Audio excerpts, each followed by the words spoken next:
calvaire conjuré. L'insécurité causée par l'Emobondo touche à sa fin. L'émissaire du président de la République sur le terrain, Marco Bangouli, a rencontré les notables pour exhumer les causes profondes. Il fait son rapport au vice-premier ministre, ministre de l'Intérieur. Il n'y aura pas de grève dans le secteur de la santé publique. Les ministres du budget, des finances et de la santé ont harmonisé les vues avec les syndicats des médecins. Les revendications ont été rencontrées et un modus operandi trouvé. Voilà pour les titres. Mesdames et messieurs, bonsoir et très heureuse de vous retrouver à travers cette grande édition d'informations sur la chaîne nationale. Pas d'engouement à la veille de la fête de la Saint-Sylvestre à Kinshasa. Contrairement aux autres années, l'effervescence n'a pas été au rendez-vous. Un constat fait par Fanny Malonga. Contrairement aux habitudes, les embouteillages constatés à certains points chauds de la ville n'ont pas été au rendez-vous. La fête de la Saint-Sylvestre n'a pas connu beaucoup d'engouement dans certains quartiers. Les raisons sont multiples, à en croire certains motocyclistes. Kinshasa va décorer, aucun la place des évolués, aucun la gare centrale va décorer la banque de Tina limité, va décorer. En 2024, nous avons remarqué que Kinshasa n'a pas été beaucoup décoré. Mais nous félicitons le gouvernement de Daniel Bumba pour avoir songé à décorer le rond-point Willery.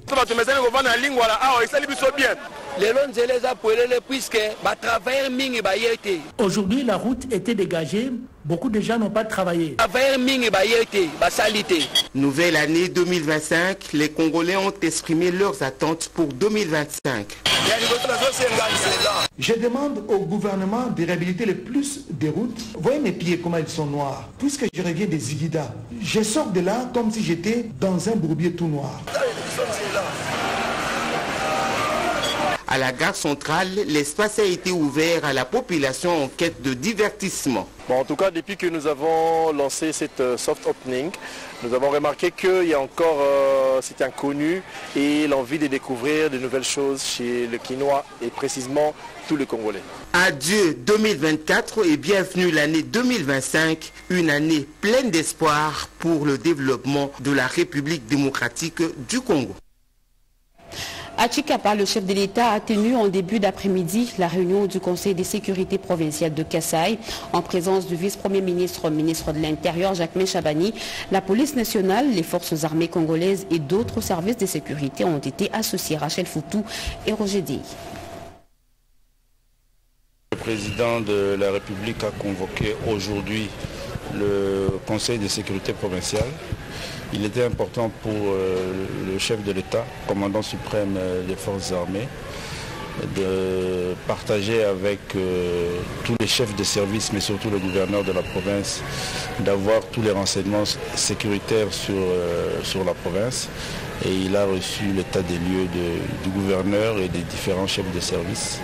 Et cela lui a permis de donner des instructions à tous ces services et au gouverneur pour assurer la sécurité, la paix et la quiétude de nos populations et du territoire de la province du Kasaï. Chose qui a été faite et je crois que les uns et les autres ont reçu des instructions fermes qu'ils vont exécuter pour sécuriser la population.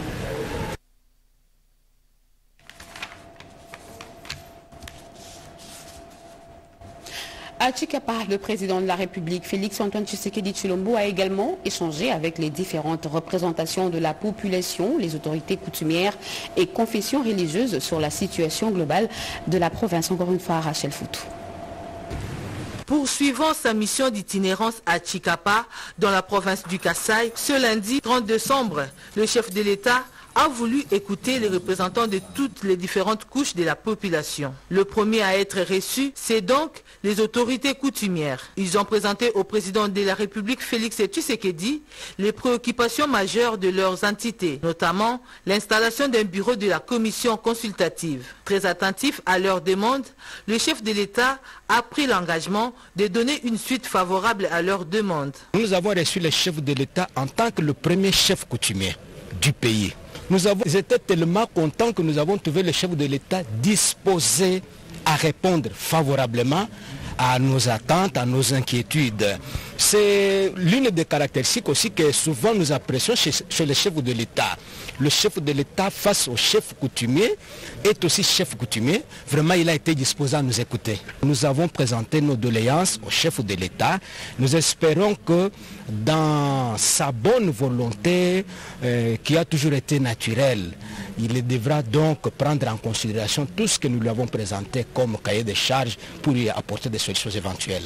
De leur côté, les chefs des confessions religieuses ont également présenté le tableau social de la province du Kasaï. Dans notre entretien avec le chef de l'État, nous l'avons remercié pour les efforts qu'il est en train de conjuguer pour la paix dans la République démocratique du Congo. Nous lui avons posé le problème de la construction de l'université de Chikapa. Nous lui avons posé le problème des confessions religieuses pour l'appui dans l'agriculture. Nous lui avons posé le problème des personnes avec handicap. Nous lui avons remis un mémo avec un cadeau représentant les armoiries de notre pays. Nous soutenons les réformes constitutionnelles et nous sommes prêts même à participer dans la commission qu'il pourra mettre en place d'ici là. Et nous prions notre Dieu pour que la paix revienne en République démocratique du Congo. Le président de la République a dit tout mettre en œuvre afin d'apporter des réponses concrètes aux problèmes posés. Un masque choco a été remis au chef de l'État par les collectifs des chefs coutumiers de 5 territoires du Kasaï.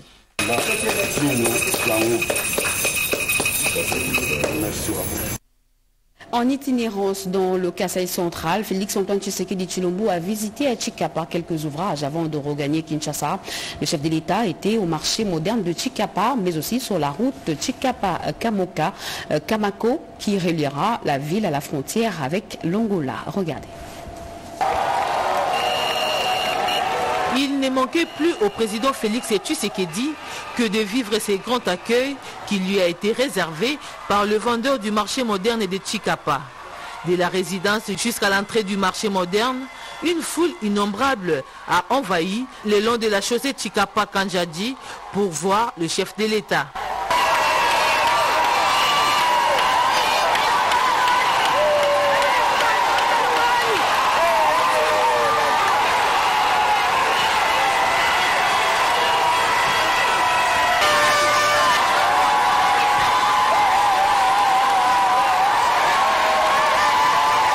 Arrivé sur le lieu, le premier citoyen de la nation a visité le marché moderne inauguré depuis 2022.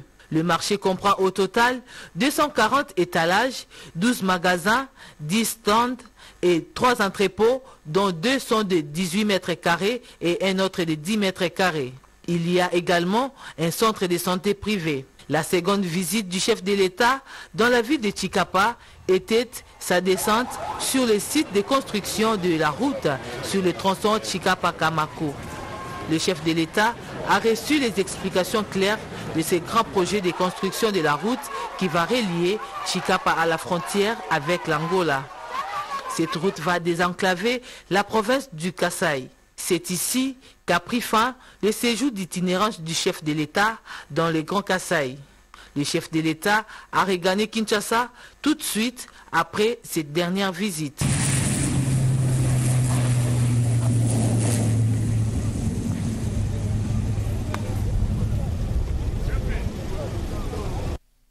Lui vient d'arriver dans la ville de Kananga. Le ministre des Ressources hydrauliques, électricité et eau s'est rendu afin de relancer les travaux de la centrale photovoltaïque.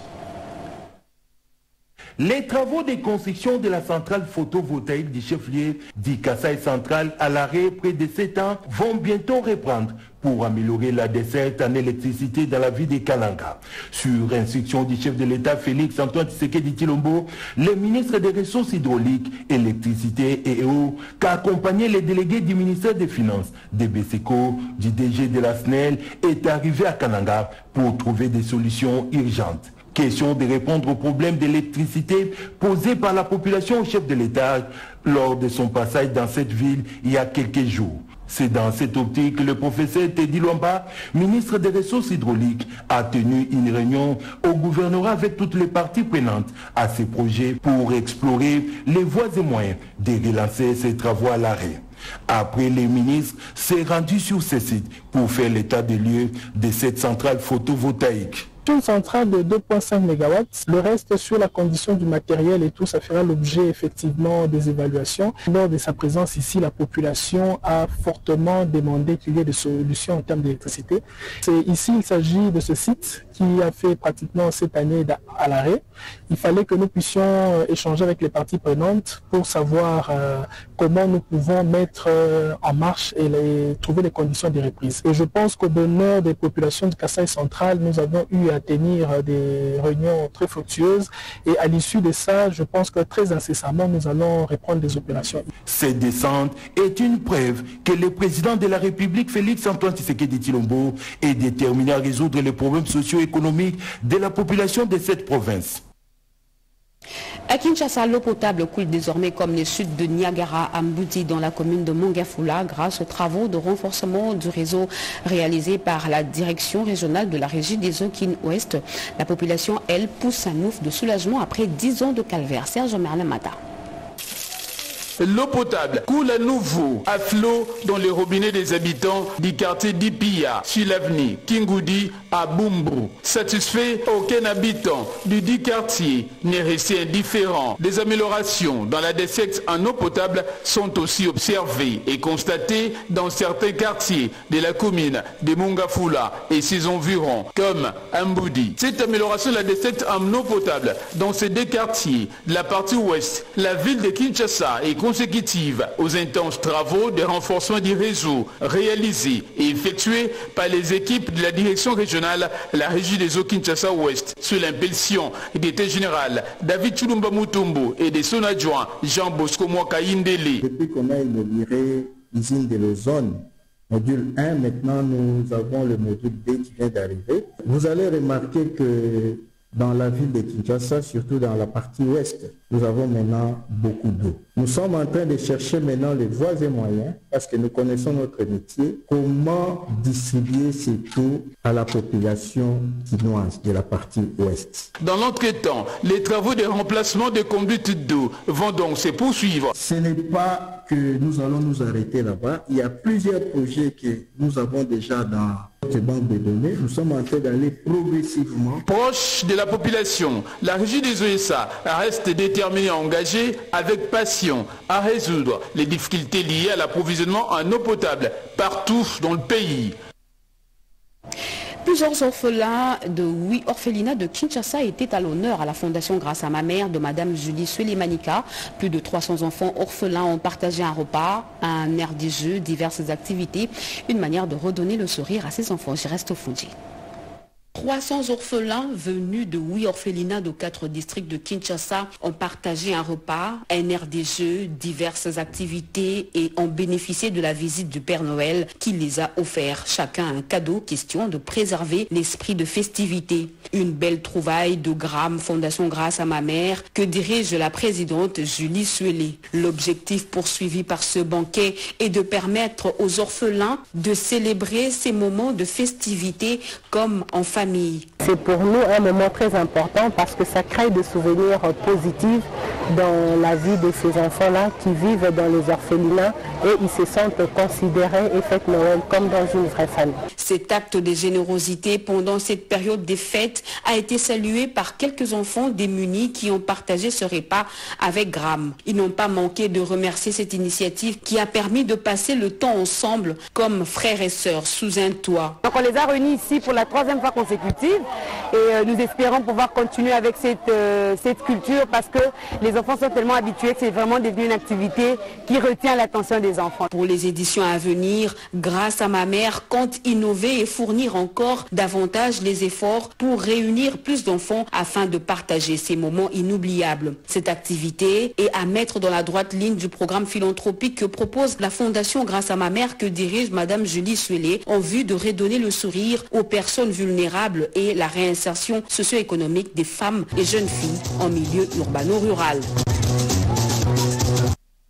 Le gouvernement de la République prend des mesures nécessaires pour rendre plus compétitifs les produits agricoles congolais sur le marché international. Le café et le cacao sont concernés. C'est ce qu'on peut retenir du briefing presse co-animé hier par le ministre de la Communication et des Médias, Patrick Mouyaya, et son collègue du commerce extérieur, Julien Paloukou. Jacques Kaboba.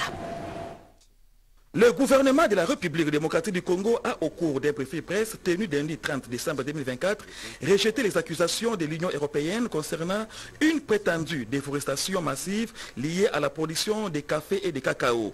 Kinshasa, par l'entremise du ministre de la Communication et Médias, Patrick Mouyaka Tiemboué, et son collègue du commerce extérieur, Julien Palukuka Ongia, affirment que les cafés et les cacao, produits d'exportation de la RDC, sont bel et bien issus des terres arables et non de la déforestation.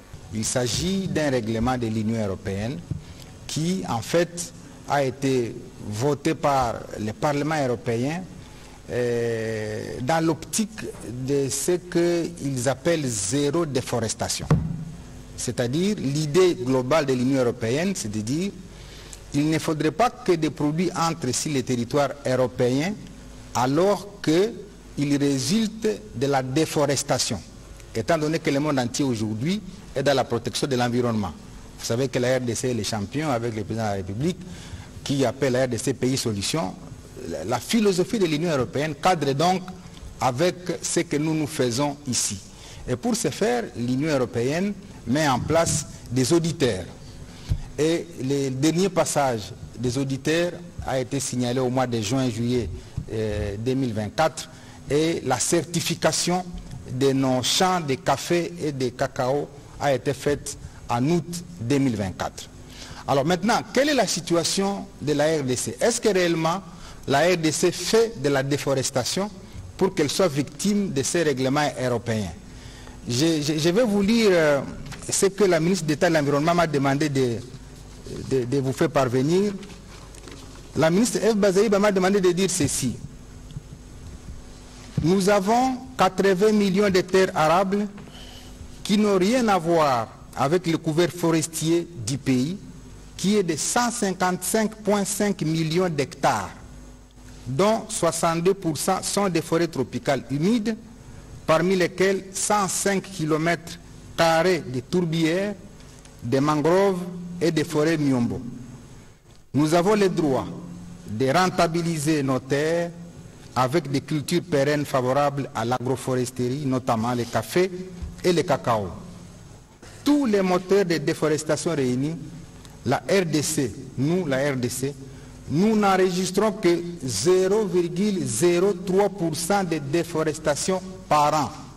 Parmi les mesures à prendre, le gouvernement a dit, le ministre du Commerce extérieur va renforcer l'Agence nationale de promotion des exportations, l'Office national des produits agricoles du Congo et l'Office congolais de contrôle afin d'obtenir une certification nationale. Dans cette compétitivité, la RDC va s'offrir à celui qui va être disposé à pouvoir collaborer avec elle.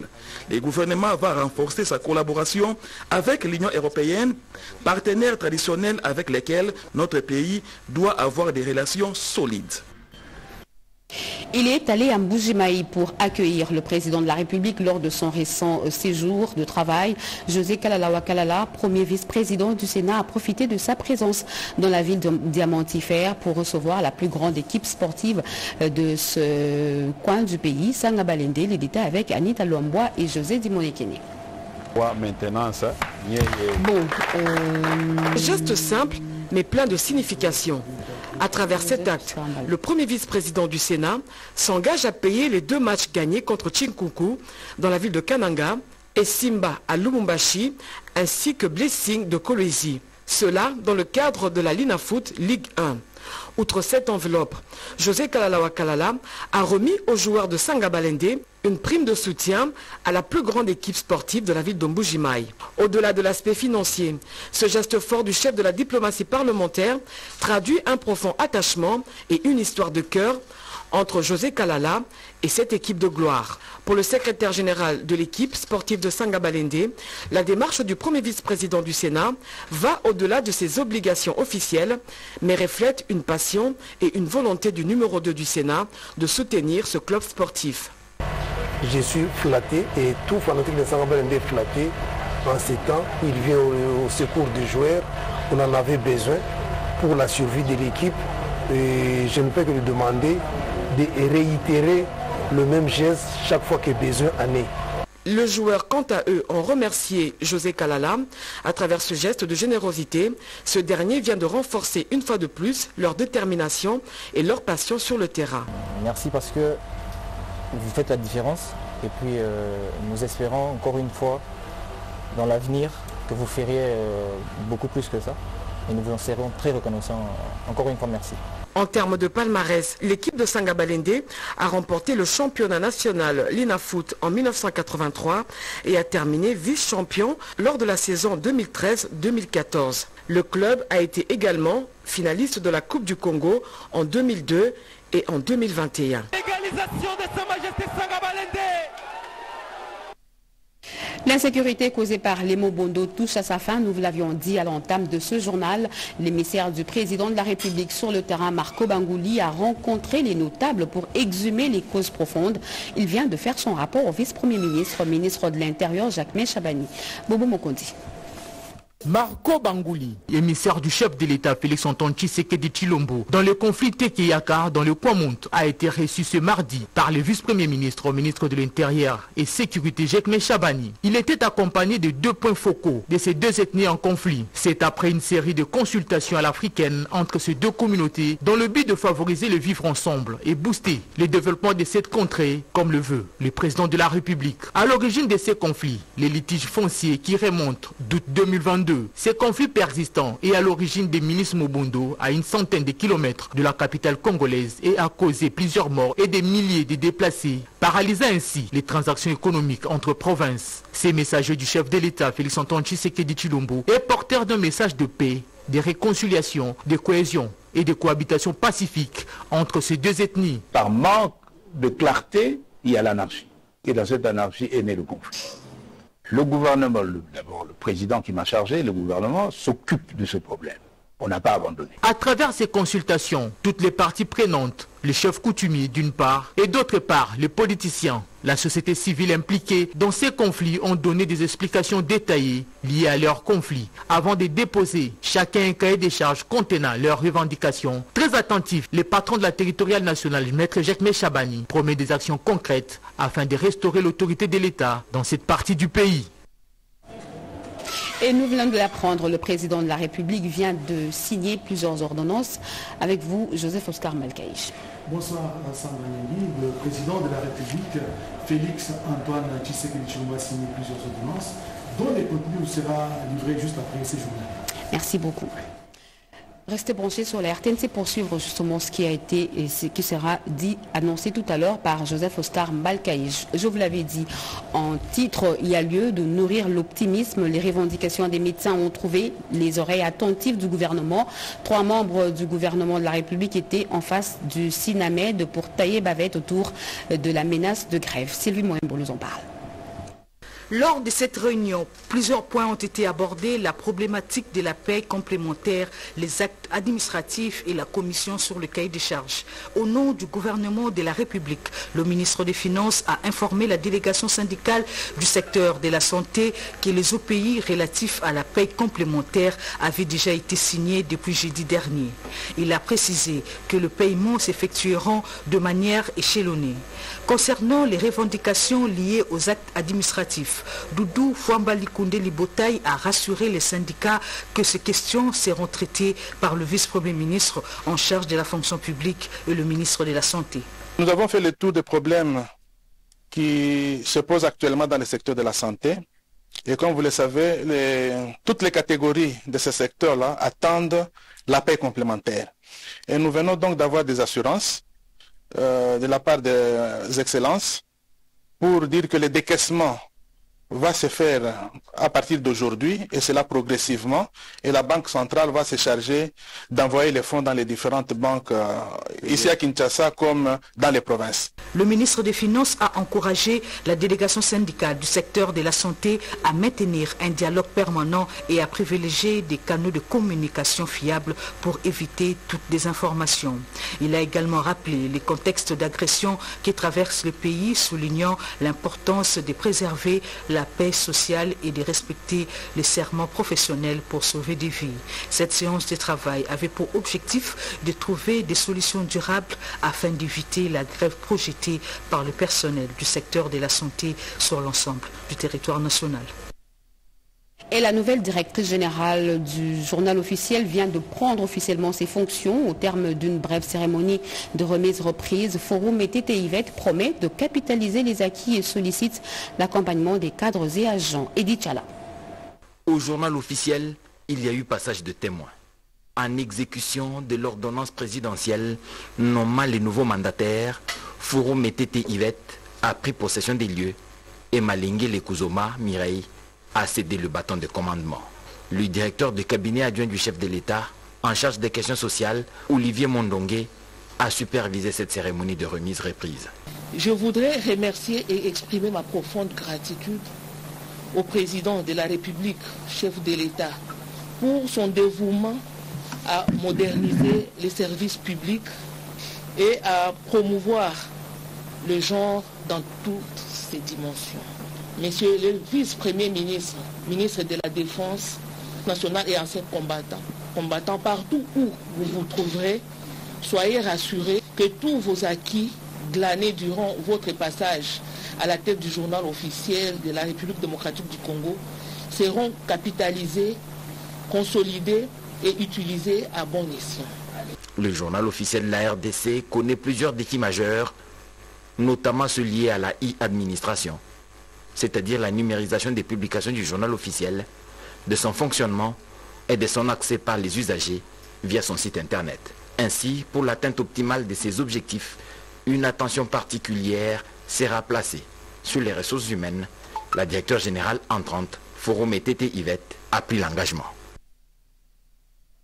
Et les entrées pour apprêter dans le cadre du projet cantine communautaire ont commencé à être approvisionnées par le Fonds social de la République démocratique du Congo. Le coordonnateur national Philippe Ngwala a effectué une descente sur le terrain pour superviser les premiers convois. Edith Chala nous en parle. Lancé samedi dernier, le projet des cantines communautaires ne connaît aucun répit. Philippe Ngwala Malemba, qui met en œuvre le projet, est sur le terrain. Chacun de 84 points de distribution des produits de première nécessité est approvisionné pour les débuts de la vente au prix social en faveur des populations à faible revenu. Les camions remorques vont et viennent pour qu'il n'y ait aucune rupture de stock. Le projet de son Excellence, le président de la République, chef de l'État, est là. Le projet cantine communautaire qu'il a initié à travers le Fonds social de la République démocratique du Congo. Nous avons fait le lancement officiel de ce projet samedi avec son Excellence, Monsieur le ministre de l'État, ministre de l'Agriculture et Sécurité alimentaire. Là, nous nous trouvons à l'entrepôt pour réceptionner les tout premiers lots de vivres. Et aujourd'hui, les produits sont entreposés. À partir de ce soir et demain, ils vont aller dans les lieux de distribution, où ils seront distribués à la population à un prix social qui est moins cher par rapport au prix du marché, et ça varie entre une diminution de 20% à 30%. Ceci est un pan de l'un des engagements du président de la République, Félix Antoine Tshisekedi, portant sur l'amélioration du pouvoir d'achat de la population. Mulumba Kachi Serge, c'est lui qui va désormais présider aux destinées de services de réserve stratégique générale. Cette structure rattachée à la présidence de la République, la remise reprise a eu lieu hier. Regardez. C'est une image symbolique qui illustre bien l'événement même.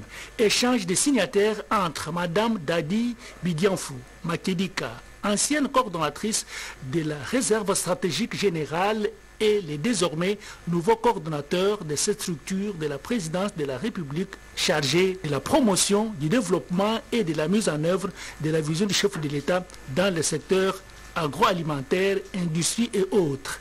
Le nouveau coordonnateur, Mulumba Kachi Serge, a de prime abord remercié le chef de l'État Félix Antoine Tshisekedi pour la confiance en sa modeste personne.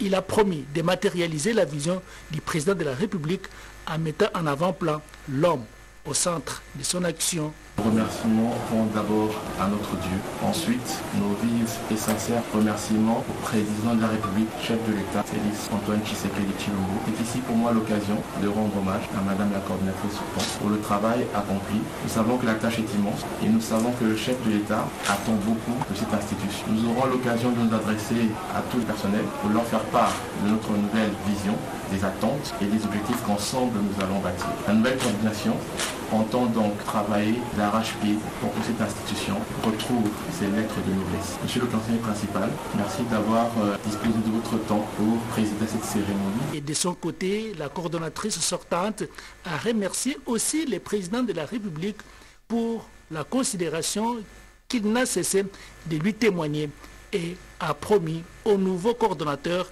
sa disponibilité en cas de besoin. C'est dans la convivialité totale que s'est déroulée cette cérémonie sous la supervision du conseiller principal du chef de l'État au Collège économique commerce extérieur qui a représenté le directeur du cabinet du chef de l'État. Dans la province du Sud Kivu, précisément à Bukavu, Norbert Basengezi Kantitima a sensibilisé la population sur la révision constitutionnelle. Regardez.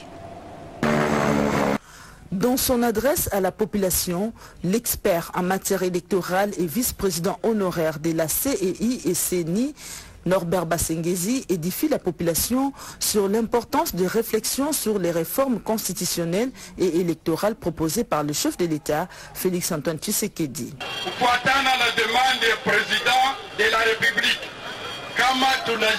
Sur des demandes du chef de l'État, nous nous sommes engagés dans ces processus de réforme. Réforme institutionnelle, constitutionnelle, électorale.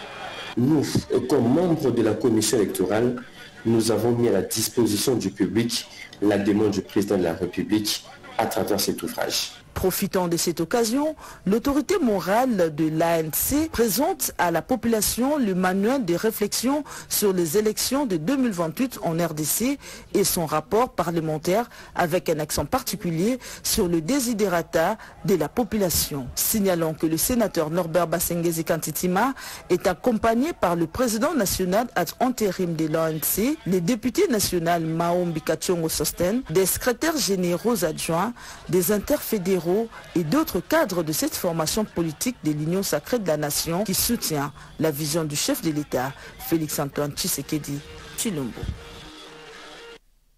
Elle vient de souffler sur sa troisième bougie, la plateforme politique Horizon 33. Et pour marquer son troisième anniversaire, cette structure a pris position sur la question de la révision constitutionnelle en soutenant l'initiative du chef de l'État Yvette Bakuntima et Tony Djouma. Le 30 décembre de chaque année marque un moment important pour la plateforme politique Horizon 2023. C'est 30 décembre 2024, cela fait exactement 3 ans que Horizon 2023 est né. Une initiative qui a pour but de rassembler les forces vives de la nation autour d'une vision commune pour l'avenir du pays. En cette journée festive, les membres et sympathisants se sont réunis pour marquer un temps d'arrêt et évaluer les différentes réalisations et saluer en même temps les chemins parcourus dans l'accompagnement de la vision du président de la République. Félix Antoine Tshisekedi a œuvré pour la paix et la stabilité. Les objectifs d'Horizon 2023 pour l'année 2025, c'est 1. Recruter plus de membres, mais de façon intelligente et stratégique. Notre deuxième objectif pour 2025, c'est consolider notre implantation à travers les pays et dans la diaspora.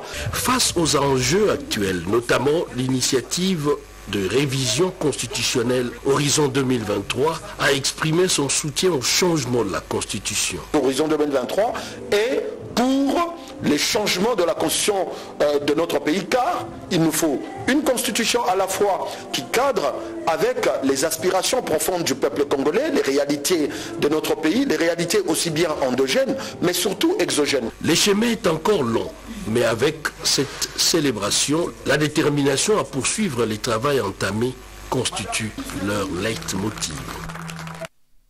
Ce fut un réel plaisir de vous présenter cette dernière édition de 20h de l'année 2024. Merci à Diane Balaka, Eric Kabamba et Chikobi Penduro.